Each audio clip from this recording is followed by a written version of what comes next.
Assalamualaikum warahmatullahi wabarakatuh. Selamat pagi, salam sejahtera untuk kita semua. Perkenalkan, saya Dila Ayuna Letri, SHMH, dosen tetap pada Program Studi Ilmu Hukum Fakultas Hukum Universitas Eka Sakti. Pada kesempatan kali ini, saya akan menjelaskan salah satu mata kuliah yang saya ampu, yakni mata kuliah Hukum Acara Perdata. Mata kuliah Hukum Acara Perdata merupakan mata kuliah wajib yang ditempuh oleh mahasiswa Program Studi Ilmu Hukum pada semester 3 dengan bobot 3 SKS. Mata kuliah ini memiliki prasyarat yakni pengantar hukum Indonesia dan hukum perdata. Secara umum, mata kuliah acara perdata ini bertujuan untuk membekali mahasiswa dengan pemahaman mengenai hukum acara sebagai hukum formil yang mengatur tata cara mempertahankan hak-hak keperdataan melalui proses penyelesaian perkara di pengadilan.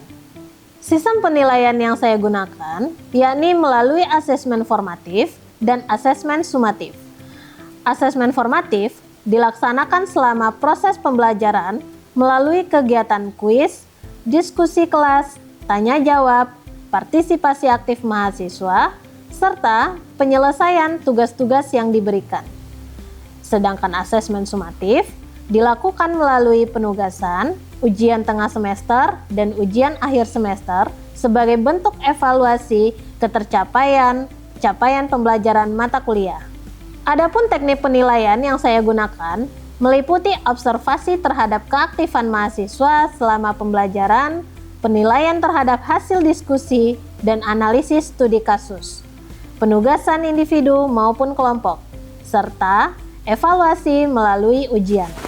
Pada pertemuan kali ini, kita akan membahas salah satu materi yang sangat penting dalam hukum acara perdata, yaitu pembuktian.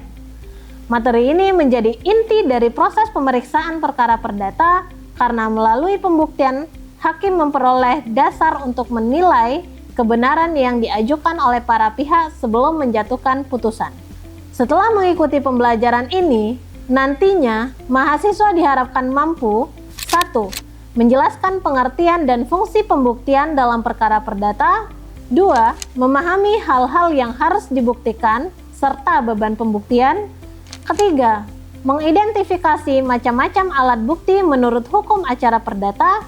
Dan yang keempat, menganalisis penerapan pembuktian dalam penyelesaian suatu perkara perdata. Dalam pembelajaran kali ini, saya akan menggunakan pendekatan case-based learning yang dipadukan dengan metode ceramah interaktif, diskusi, dan tanya jawab. Adapun referensi utama yang digunakan dalam pembelajaran ini antara lain buku Hukum Acara Perdata Indonesia karya Sudikno Mertokusumo, Hukum Acara Perdata tentang Gugatan, Persidangan, Penyitaan, Pembuktian, dan Putusan Pengadilan karya M. Yahya Harahap, serta berbagai jurnal terakreditasi, serta peraturan perundang-undangan yang menjadi dasar hukum acara perdata di Indonesia. Baik, setelah kita mengetahui gambaran umum mengenai mata kuliah hukum acara perdata beserta capaian pembelajaran yang akan dicapai pada pertemuan kali ini, selanjutnya kita akan memasuki materi mengenai pembuktian dalam hukum acara perdata. Assalamualaikum warahmatullahi wabarakatuh. Waalaikumsalam warahmatullahi wabarakatuh. Selamat pagi, salam sejahtera untuk kita semuanya. Hari ini kita akan melanjutkan mata kuliah kita di pertemuan ke-6 ya, dengan materi pembuktian. Nah, tapi sebelum itu, Ibu nanti akan mereview materi-materi yang udah kita sampaikan di minggu-minggu sebelumnya.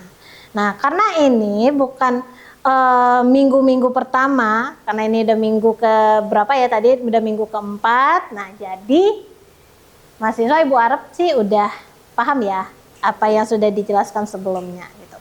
Nah, kemudian lagi acara perdata ini merupakan salah satu materi penting karena merupakan proses yang paling penting ya di dalam kita berperkara di pengadilan. Nah, jadi sebelumnya Ibu mau mereview tentang apa sih yang adik-adik ketahui tentang alur proses bersidang. Itu dulu, ya. Alur proses persidangan itu ya dimulai dari yang pertama kita mendaftarkan gugatan. Ya kan? Kemudian habis didaftarkan apa lagi? Siapa yang ingat? Habis didaftarkan menunggu panggilan lagi. Ya. Menunggu panggilan, nanti surat panggilannya datang dari jurusita atau bisa juga dikirim pakai pos atau sekarang kan sudah sistemnya online ya. Nah, jadi nanti dikirim lagi melalui online.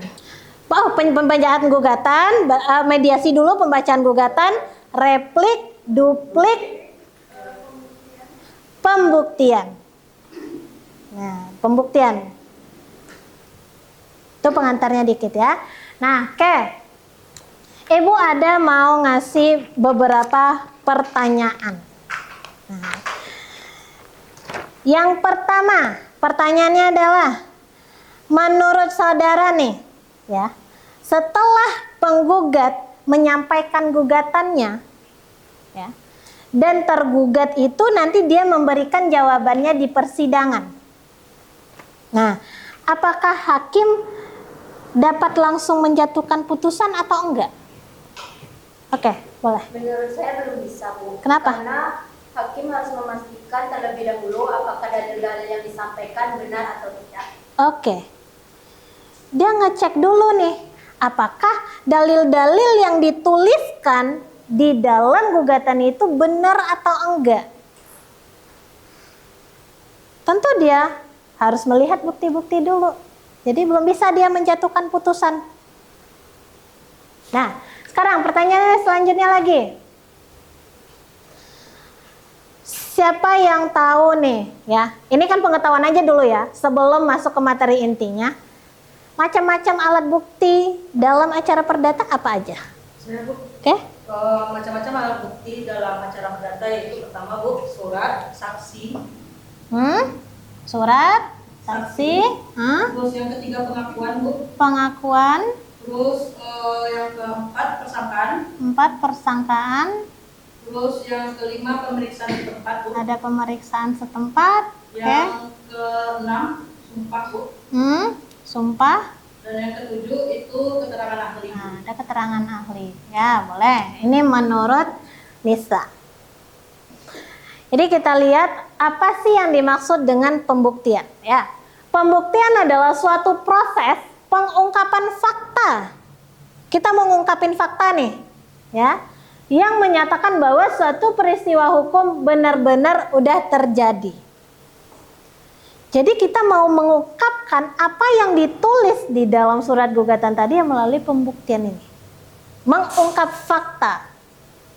Ya. Nah, kemudian lagi pengertian yang kedua, pembuktian merupakan cara untuk menunjukkan kejelasan perkara kepada hakim. Ya, supaya dapat dinilai apakah masalah yang dialami penggugat atau korban dapat ditindak secara hukum. Iya benar nih mau diproses atau enggak? Iya ada unsur hukumnya atau enggak? Iya dirugikan kepentingannya atau enggak? Iya diambil haknya atau enggak? Hakim yang nentuin kan? Nah, itu dia guna pembuktian. Jadi benar-benar proses pembuktian ini kita kayaknya fake banget gitu. Apa bukti yang kita punya bahwa HI memang misalnya memang yang kita gugat itu memang punya kita, kumpulkan semua buktinya. Jangan ada yang tertinggal.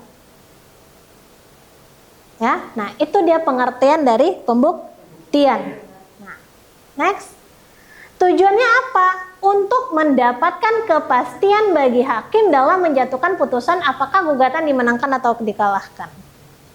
Nah, jadi jangan dibilang bahwa oh hakim tuh asal aja. Karena kan orang kalau udah kalah kayak gitu ya. Yang merasa terzolimi gitu ya. Merasa terzolimi. Oh, ternyata tidak gitu loh.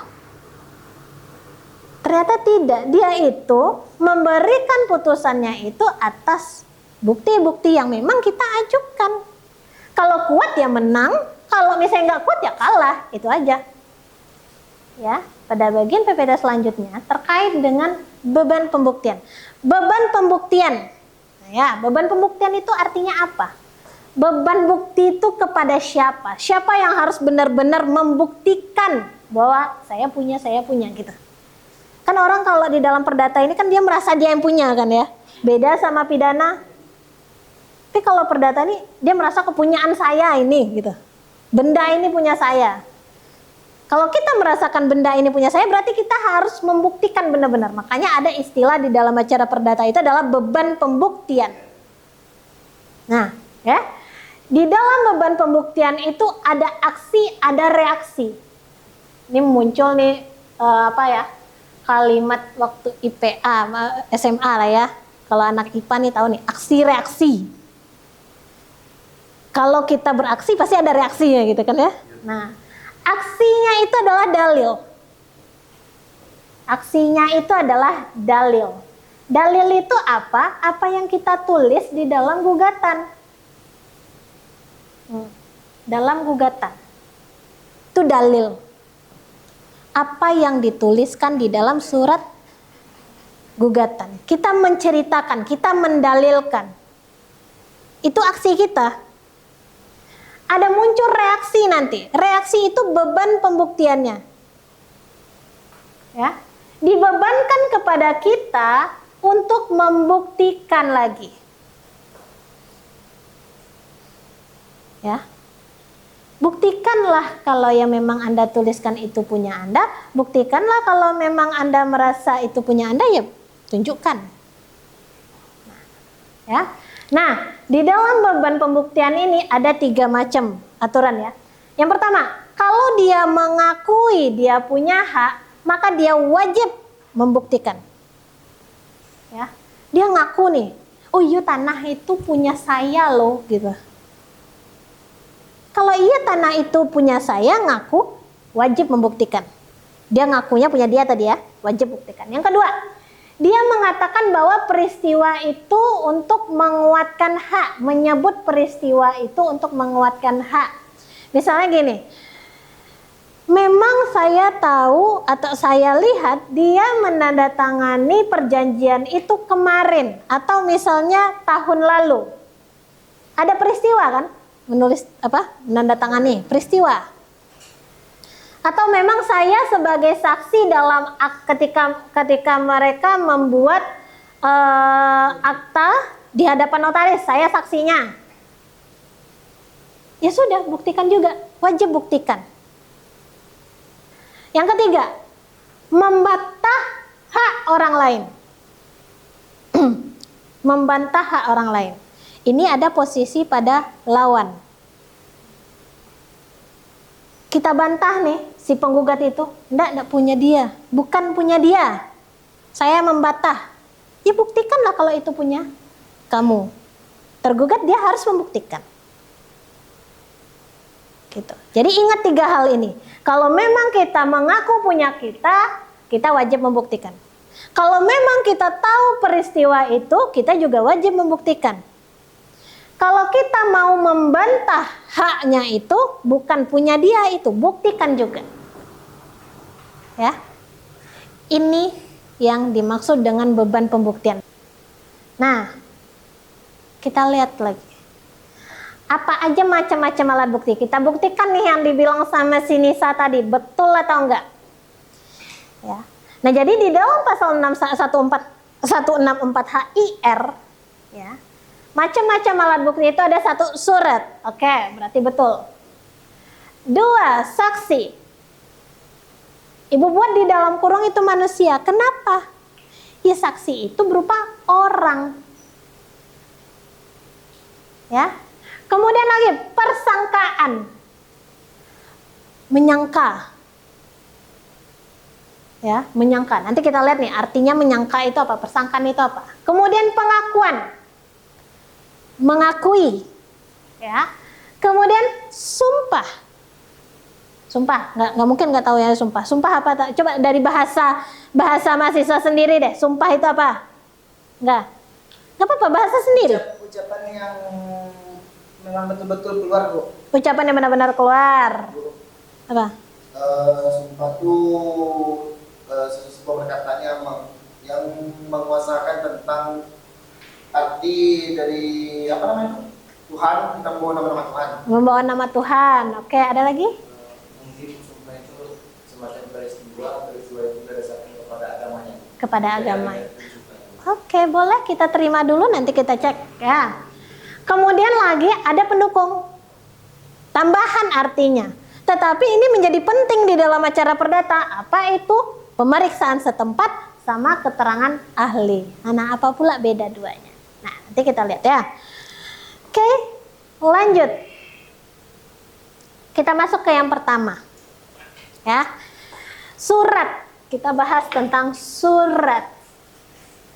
Kalau kita mendengar kata-kata surat ini, apa yang ada di pikiran adik-adik mahasiswa semuanya? Angel bisa surat?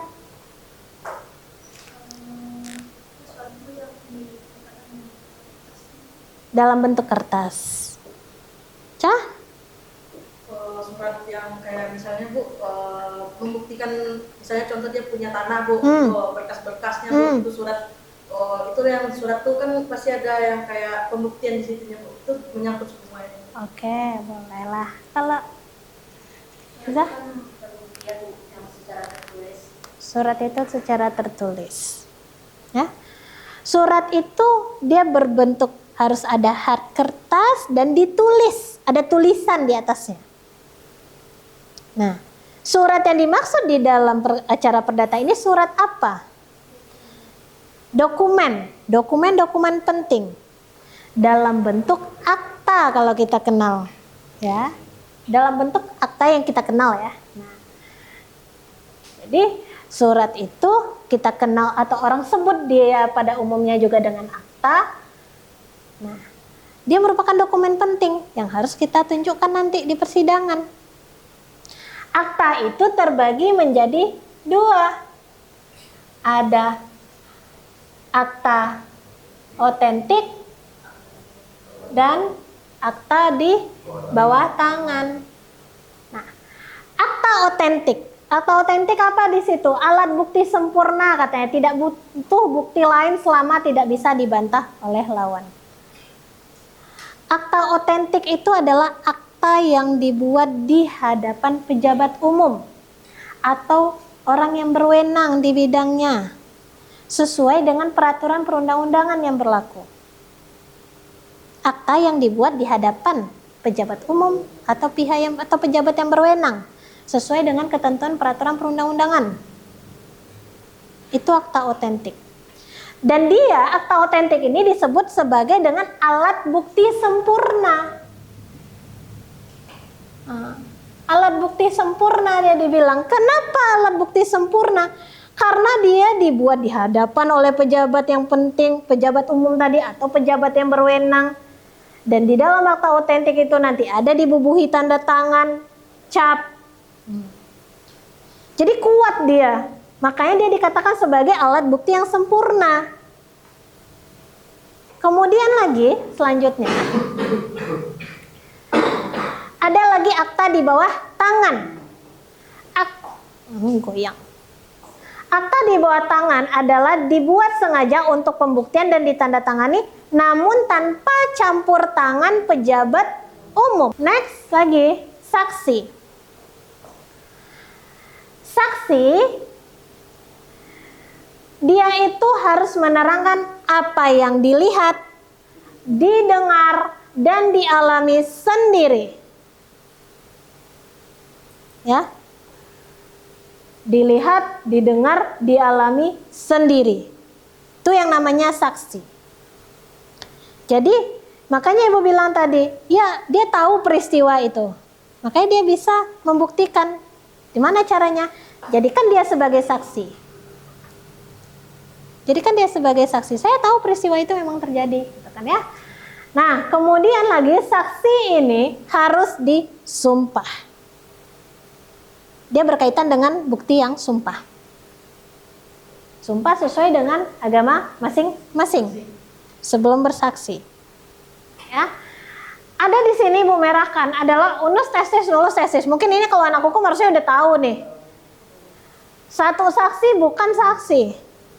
Jadi kalau misalnya nanti suatu saat nih ya adik-adik mahasiswa misalnya ada tersangkut lah ya masalah-masalah yang berkaitan dengan hukum, jangan bawa satu saksi. Minimal 2. Minimal 2. Itu udah minimal tuh. Ya kan? Ingat ya istilah-istilah ini ya, unus tesis. Anak hukum harus tahu ini. Satu saksi bukan saksi, ya. Keterangan satu saksi tanpa disertai alat bukti lain menurut hukum nggak boleh juga dipercaya.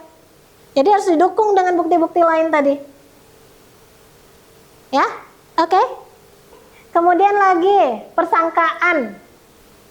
Persangkaan ini adalah kesimpulan yang ditarik dari suatu peristiwa yang dikenal ke arah peristiwa yang tidak dikenal katanya ya.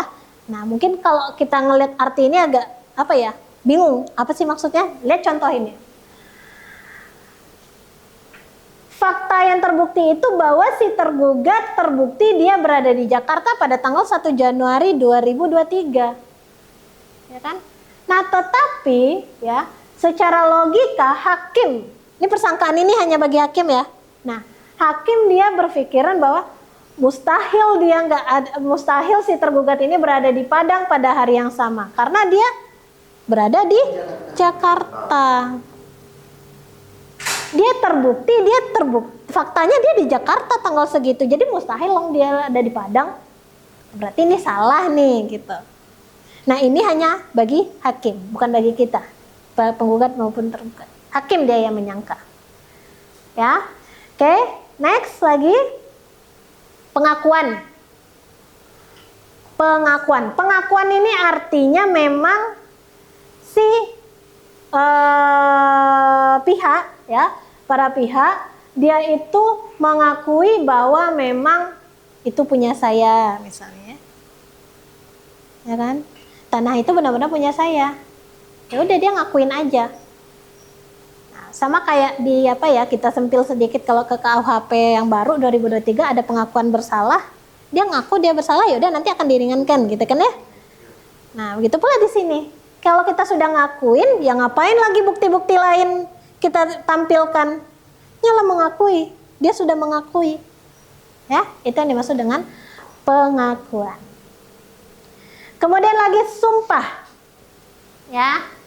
Nah, kalau sumpah ini ya, tadi yang dibilang sama Fatur, kemudian tadi yang dibilang sama Raffi ya.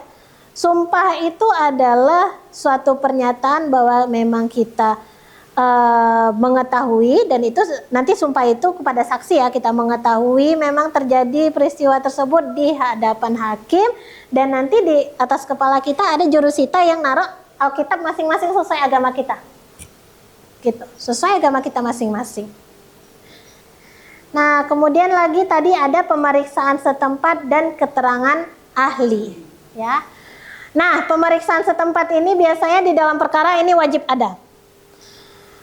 Apa yang dimaksud dengan pemeriksaan setempat? Nanti hakim dia akan turun ke lapangan. Misalnya ini perkaranya perkara tanah ya. Kemudian pada agenda pembuktian dan pemeriksaan saksi ini nanti hakim, jurusita, panitra, dan para pihak dia turun ke lapangan di tempat tanah sengketa itu. Dia turun ke sana, ke lokasi. Misalnya tanahnya lokasinya di Lubumin Turun. Pergilah mereka ke Lubumin Turun. Ya. Dia akan mencek nih, pertama, mulai dari surat gugatan. Ya, dibacanya gugatannya. Oh, di dalam gugatan ini dinyatakan bahwa tanah ini sebelah utara berbatasan dengan sungai. Betul nggak sungai? Itu hakim dia ngecek ke sana. Betul nggak sungai? Oh, betul. Habis itu sebelah barat misalnya jalan raya. Betul nggak jalan raya? Timur, selatan, apa pula? Kalau misalnya salah, oh, kok di gugatan nih kok? Ternyata enggak. Nah, itu akan dipertanyakan oleh hakim. Nah, itu yang dimaksud dengan pemeriksaan setempat. Ya. Kemudian lagi ada keterangan ahli. Ini pasti udah tahu lah ya. Keterangan ahli apa sih maksudnya? Pendapat para ahli atau memang orang-orang yang ahli di bidangnya. Ya, ahli di bidangnya dia akan memberikan penjelasan, dimintai keterangannya di persidangan. Ya. Nah, itu dia yang dimaksud dengan pembuktian dalam hukum acara perdata. Jadi Ibu berharap memang di dalam materi pembuktian ini nanti mahasiswa benar-benar ingat nih ketika oh saya ada masalah hukum atau saudara, teman, tetangga. Oh ada masalah itu Kak, saya ada masalah ini gitu kan. Nah, apa aja yang harus saya siapkan? Ya, kalian harus tahu sebagai mahasiswa dan harus bisa membedakan. Nah, oke sekarang kita quiz ya untuk materi ini hanya 10 soal. Silakan dibuka handphonenya, handphone masing-masing.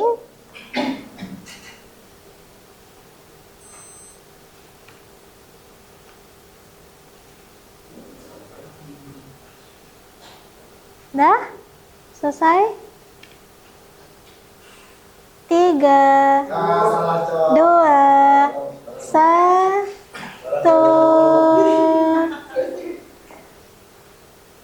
Ini yang juara nih. Siapa ya? 1 Angel, 2 Rami, 3 Angga. Oke ya. Nah, jadi nanti nilai ini Ibu save ya. Nilainya Ibu save jadi bahan nanti ya untuk nilai tambah bagi yang udah dapat 3 besar. Nah ya, oke. Jadi ini hari ini pertemuan kita akhiri dulu ya. Minggu depan kita bertemu lagi di materi selanjutnya, itu materi tentang kesimpulan ya. Nah jadi materi hari ini Ibu harap diingat lagi, diulang-ulang lagi. Minggu depan akan Ibu review lagi sebelum materi kesimpulan. Oke, sebelumnya kita absen dulu ya. Yang pertama Angel ada, Anissa Aulia, Sherly Amanda, Angga Saputra, Rahmat Fatur, Rahmi, Nur Hamidah, nggak ada ya. Fioni nggak ada, Izatil, kemudian Agian nggak ada, Yafirama nggak ada, dan Fikri Arafiki. Ya. Oke, mungkin itu aja untuk hari ini. Terima kasih atas kehadirannya. Ibu akhiri, wabillahi taufiq wal hidayah. Wassalamualaikum warahmatullahi wabarakatuh. Demikian video pembelajaran mengenai materi pembuktian dalam hukum acara perdata ini saya sampaikan. Video ini merupakan salah satu persyaratan dalam sertifikasi dosen tahun 2026 melalui pernyataan diri dosen dalam unjuk kerja Tridharma Perguruan Tinggi atau PDD UKT-PT tahun 2026. Semoga video ini memberikan gambaran mengenai pelaksanaan pembelajaran yang saya laksanakan dan menjadi bahan pertimbangan bagi asesor sertifikasi dosen tahun 2026. Terima kasih. Wassalamualaikum warahmatullahi wabarakatuh.